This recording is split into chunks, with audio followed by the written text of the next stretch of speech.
Shalom Bapak Ibu yang dikasihi Tuhan. Mari kita akan mendengarkan firman Tuhan. Sebelumnya kita berdoa. Bapa di sorga, kami bersyukur kembali lagi kami akan mendengarkan firman Tuhan. Mari ya Roh Kudus buka hati dan pikiran kami, sehingga bisa mengerti dan melakukan firman-Mu dalam kehidupan kami setiap hari.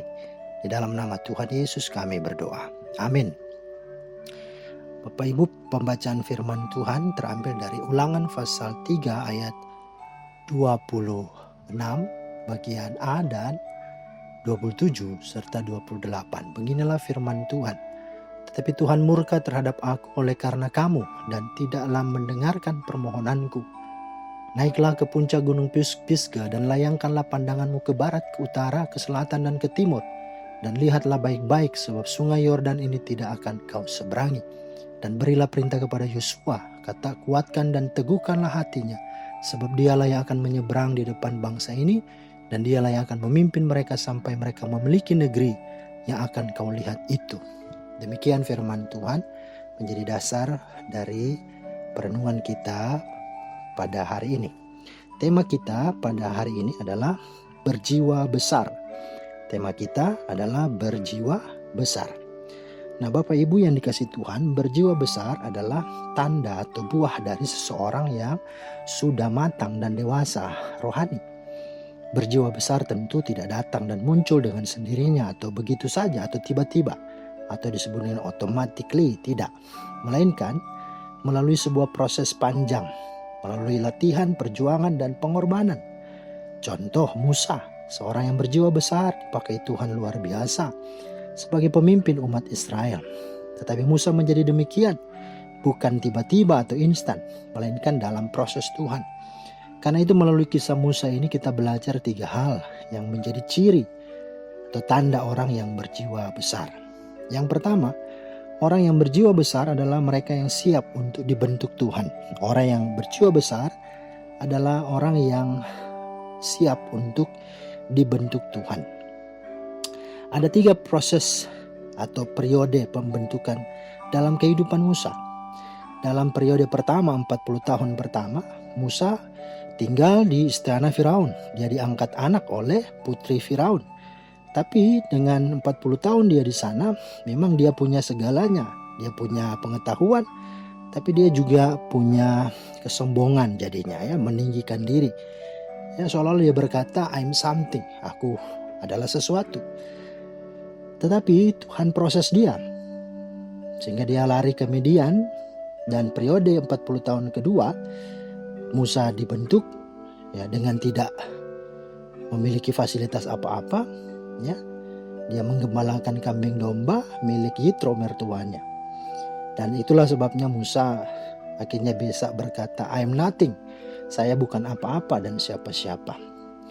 Tetapi pada periode ketiga 40 tahun kemudian, setelah Musa menyadari keterbatasannya sampai pada titik 0, barulah Tuhan bekerja di dalam hidup Musa. Musa berkata pada akhirnya, God is everything, atau Allah adalah segala-galanya. Artinya semua proses itu Musa jalani dengan berjiwa besar. Artinya dia siap dan mau dibentuk Tuhan.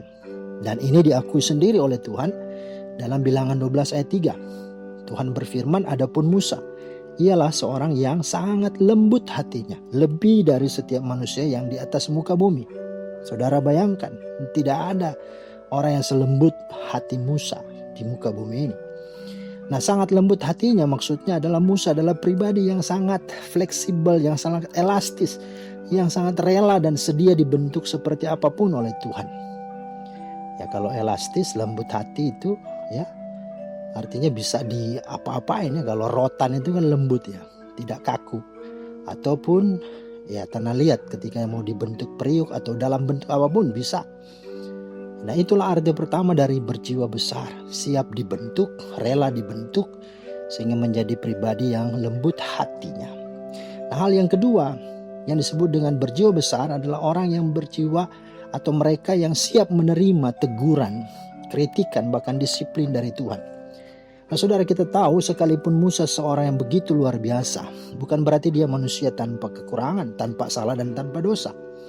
Alkitab berkata dalam pembacaan kita tadi bisa dikatakan bahwa Musa telah mendukakan hati Tuhan. Ya. Ya, ini yang terjadi sehingga Tuhan murka kepada Musa. Kalau kita bisa baca itu di dalam Bilangan atau dalam pembacaan tadi Ulangan pasal 3 ya. Khusus di ayat 23 dan sampai 25, Musa memohon kepada Tuhan untuk supaya dia masuk tanah Kanaan. Tapi di ayat 26 dikatakan Tuhan murka terhadap Musa oleh karena orang Israel dan tidaklah mendengarkan permohonan Musa. Meskipun Musa memohon-mohon supaya dia bisa berkenan untuk masuk tanah Kanaan. Tuhan berfirman kepada Musa, cukup, jangan lagi bicarakan perkara itu dengan aku, kata Tuhan. Saudara-saudara, inilah akibatnya Tuhan tidak mengizinkan Musa memasuki negeri yang Tuhan janjikan. Ya. Namun, apakah Musa ketika mendengar keputusan itu, walaupun dia bisa berdalih karena ya yang dilakukannya itu karena sakit hati dan marah kepada umat Israel, bukan kepada Tuhan. Tetapi Musa tidak melakukannya. Musa menerima keputusan itu tanpa dia memperdebatkannya, tanpa memprotes atau menggerutu. Saudara, inilah sikap yang berjiwa besar. Ya, bagaimana kalau ini terjadi pada hidup saudara? Ya, bisa saja hal mungkin sepele kita sudah marahnya bukan main. Ya, apalagi kalau itu bukan salah kita kan. Kita pasti akan ngotot dan bisa habis-habisan untuk ya mempertahankan diri kita gitu ya. Nah, ini yang terjadi. Tapi Musa dikatakan dia siap dibentuk, dia menerima teguran, disiplin sekalipun itu ya. Dia mungkin punya alasan untuk membela, tapi dia tetap tunduk kepada kehendak Tuhan. Nah, saudara, inilah arti berjiwa besar. Nah, arti yang ketiga dari berjiwa besar adalah mereka yang rela, sedia, dan mampu membuat orang lain menjadi besar. Nah, saudara, ini luar biasa juga. Nah, Charles Dickens pernah memberikan pernyataan tentang siapakah sebenarnya orang yang disebut terbesar itu. Ia berkata ada orang besar yang menjadi besar dengan cara mengecilkan dan merendahkan orang lain. Tetapi seorang yang berjiwa besar adalah seorang yang mampu membuat setiap orang merasa dirinya besar.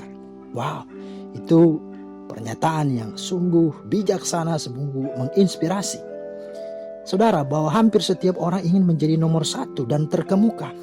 Tetapi tidak semua orang mempunyai kebesaran hati untuk menjadi nomor dua. Tapi berbeda dengan Musa, dia adalah seorang yang terhormat dan dikagumi oleh umat Tuhan. Dia sudah punya nama, bahkan begitu sangat dekat dengan Tuhan.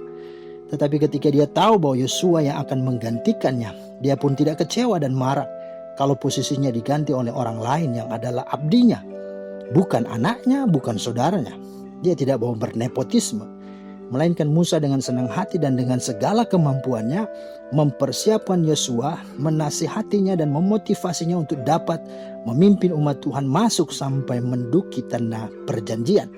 Itu ada dalam ayat 28, pasal 1 ayat 37 sampai 38. Saudara, inilah orang yang berjiwa besar. Nah, hal ini juga dalam perjanjian baru, khususnya Yohanes Pembaptis.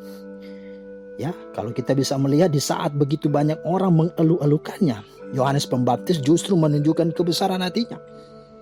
Dia berkata dalam Yohanes 3:30, Yesus harus makin besar tetapi ia harus makin kecil. Itulah Yohanes Pembaptis, menunjukkan betapa ia tidak berusaha membesarkan dirinya sendiri. Ia tahu panggilan Tuhan baginya. Tujuan hidupnya adalah mengarahkan hati orang-orang kepada Yesus Sang Mesias dan bukan kepada dirinya sendiri.